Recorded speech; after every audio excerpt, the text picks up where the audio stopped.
బౌద్ధ మతాన్ని స్థాపించిన గౌతమ బుద్ధుడి జన్మస్థలం నేపాల్లోని లుంబిని ప్రాంతం. చరిత్రకారులు అంచనా ప్రకారం ఆయన క్రీస్తు పూర్వం 563లో జన్మించాడు.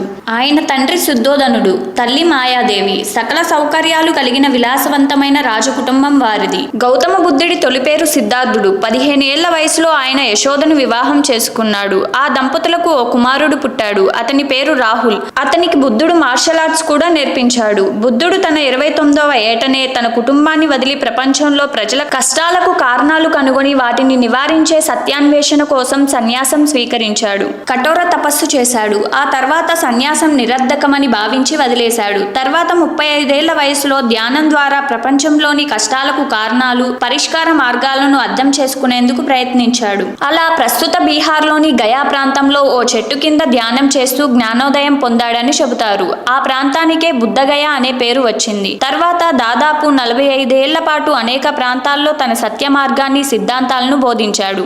సామాన్యులకు సులువుగా అర్థమయ్యేలా పాలీ భాషలో ఆయన బోధనలు చేసేవాడు. 35 ఏళ్ల వయసులో బుద్ధుడు తుది శ్వాస విడిచాడు.